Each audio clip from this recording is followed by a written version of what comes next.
The results of the US elections are an absolute disaster.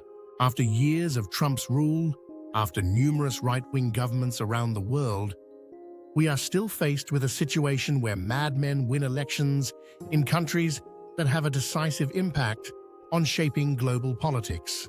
This is a disaster for one simple reason. People begin to admire those who portray themselves as strong, orderly figures. We see more and more often how populism captures hearts and minds. This is one of the greatest threats to democracy and our freedom. We understand why people vote for the likes of Trump. They fear the collapse of values that are important to them. They believe that by choosing such leaders, they can save these values.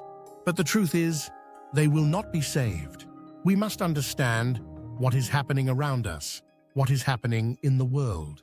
Only then can we take actions that will prevent further spread of populism. We cannot avoid reality. We must learn how to talk to ideological opponents. Anatomy of a Conversation Between Two Worlds and YouTube.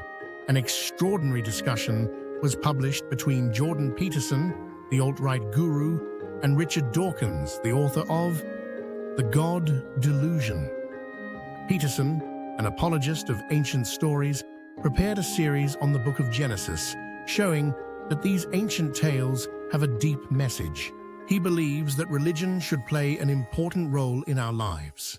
On the other hand, Dawkins, a staunch rationalist, believes only in facts and science. So what were the chances of an agreement in this conversation? And yet, a miracle happened. For an hour and a half, they discussed trying to find common ground. Peterson started with the concept of the meme, created by Dawkins in the 70s. Dawkins considered the meme as a cultural element subject to replication. Peterson, in turn, compared memes to Carl Jung's archetypes, deep, subconscious symbols resonating with our emotions. For Dawkins, only facts mattered. When Peterson tried to compare memes to archetypes that permeate our culture, Dawkins remained skeptical. He didn't believe in dragons or symbols, considering them non-existent. Finding common ground, the conversation was still difficult. Peterson, becoming more emotional, tried to convince Dawkins of the importance of symbols. He spoke of the predator symbol that appears in various stories, from biblical snakes to dragons, the symbol of everything we fear the most. Dawkins, however, was not convinced, stating that he only believed in facts. The confrontation became a moment of intense emotion. Peterson tried increasingly aggressively to convince Dawkins that symbols have deep meaning. Dawkins asked if Peterson really believed in the Immaculate Conception or the resurrection of Jesus. Viewers witnessed a dramatic exchange of views. Reflection on the conversation. Despite everything, this conversation was a miracle. Two people from completely different worlds sat together and tried to understand each other. It shows that it is possible to find common ground, even if differences seem insurmountable. If we can learn from these two intellectual giants, perhaps we can also learn how to talk to our ideological opponents to prevent chaos. Richard Dawkins is too literal, too straightforward. Someone even noted that if Peterson had said in this conversation, "We managed to kill two birds with one stone," Dawkins would have replied, "I don't understand. This isn't a cooking show." But at some point, a miracle happens.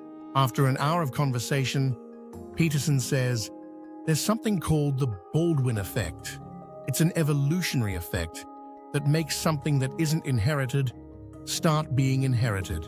An example is culture. Language was a product of culture, based on our biological abilities, but clearly an element of culture. Language, as an element of culture, increased chances of survival.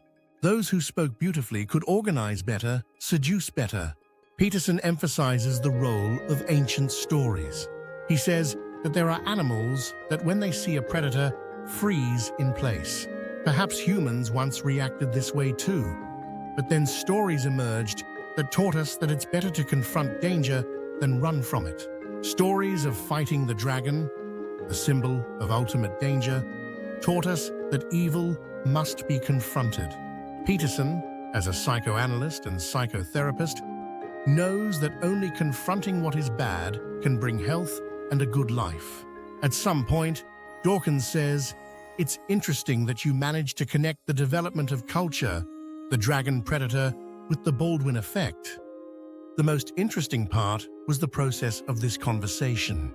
What was needed for people from different worlds to understand each other?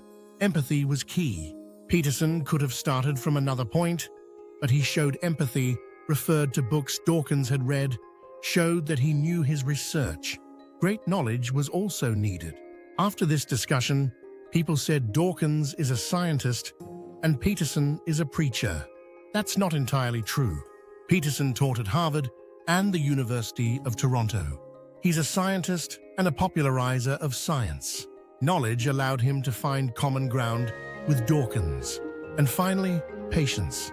Without patience, they wouldn't have reached this point. Thanks to it, Dawkins, reluctant at the beginning of the conversation, said, "I want to keep talking. Let's meet again." It's a symbol of a process showing that if you want to, you can. Conversation is essential. Through it, we don't see each other as one-dimensional avatars, but as people with their own stories worth talking to. Empathy, patience, and openness to dialogue are keys to countering authoritarianism.